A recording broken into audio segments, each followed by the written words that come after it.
Untuk pertanyaan yang kedua yang sering muncul yaitu mengenai bahan dari custom atau dari modifikasi motor yang sudah saya up di konten saya kemarin. Nah, untuk bahan keseluruhan dari motor kali ini yaitu kombinasi antara full plat galvanis, kemudian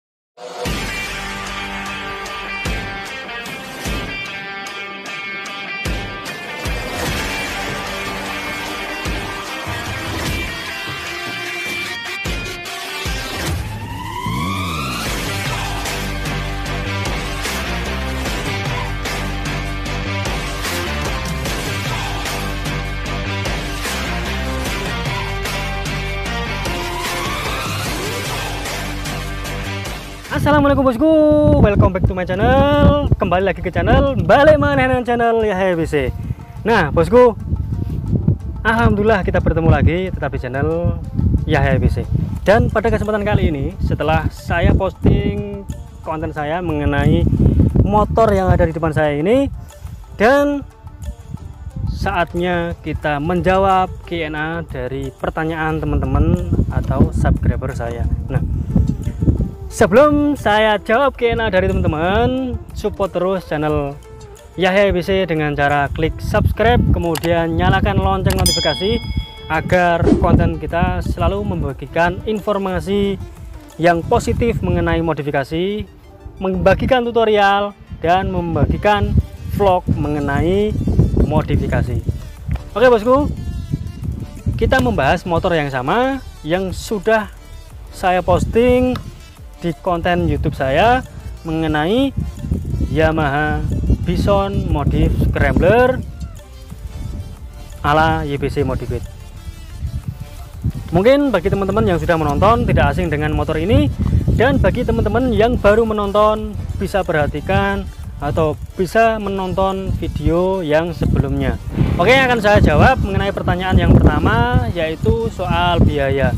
Karena di setiap Q&A yang ditanyakan yang pertama itu pasti namanya atau yang berkaitan dengan biaya modifikasi. Nah, untuk modifikasi motor Yamaha Bison atau motor yang lainnya menjadi scrambler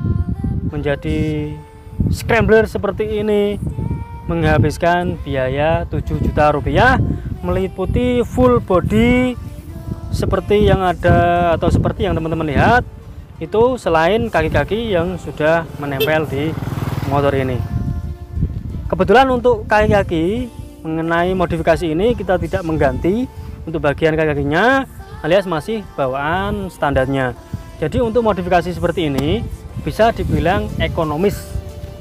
Karena apa? Kita cuma mengganti bodi satu setnya saja, tidak melainkan skok depan, pelek, kemudian arm itu masih pakai bawaan ori. Nah, untuk modifikasi seperti ini, jadi untuk konsep ekonomis atau minimalis seperti ini bisa menghabiskan biaya 7 juta rupiah.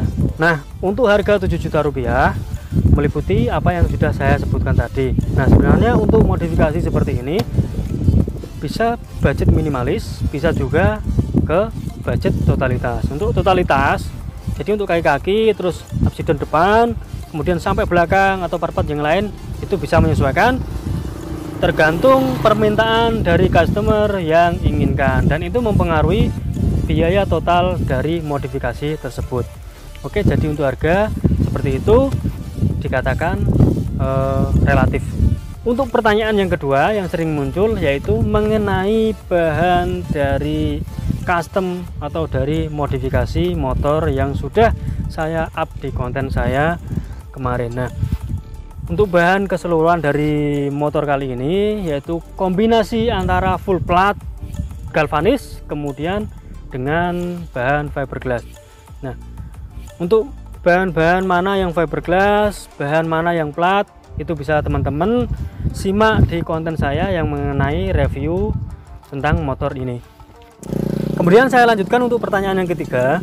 Sebenarnya pertanyaan ini sering muncul di kolom komentar, dan sebenarnya juga sudah saya sering menjawabnya mengenai modifikasi seperti ini, ubah rangka atau tidak. Nah, mungkin akan saya jelaskan lagi, akan saya jelaskan berulang-ulang kali mengenai pertanyaan dari teman-teman, karena bagaimanapun juga pertanyaan ini sering muncul dan banyak dari teman-teman yang menginginkan jawaban dari pertanyaan ini. Untuk mengenai ubah rangka tidak, modifikasi seperti ini pasti mengubah rangka. Karena apa?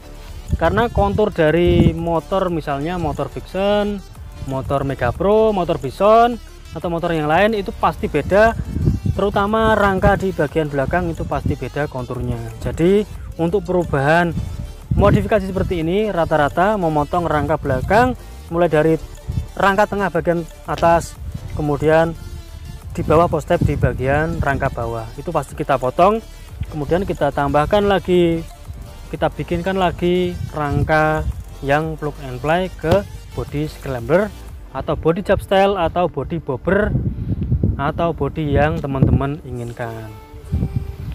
Kemudian ada lagi yang selalu muncul di setiap konten saya, yaitu mengenai tilang. Nah, untuk pertanyaan tilang sebenarnya sering banget muncul, tidak di konten saya saja, melainkan di konten teman-teman modifikator lainnya.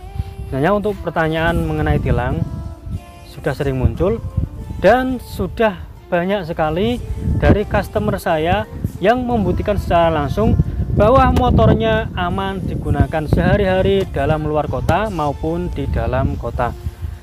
Mungkin bagian yang kena tilang yaitu hanya di bagian knalpot. Seperti itu bosku mengenai e-tilang. Jadi untuk lainnya meskipun dirombak tidak mempermasalahkan atau tidak melanggar hukum, asal satu STNK jelas, BPKB jelas, dan motor milik sendiri. Kalau motor orang lain tidak boleh dipakai bosku, karena itu termasuk pencurian. Oke, kita lanjutkan mengenai, dan mungkin bagi teman-teman yang masih penasaran atau masih ragu dengan jawaban saya, bisa konsultasi langsung kepada pihak yang lebih tahu mengenai hukum, lebih tepatnya ke hukum modifikasi, biar teman-teman lebih enak dalam modifikasi, lebih tidak ragu. Jadi biar teman-teman lebih yakin dalam modifikasi, tidak ada keraguan, tidak ada ketakutan di saat memakai di jalanan.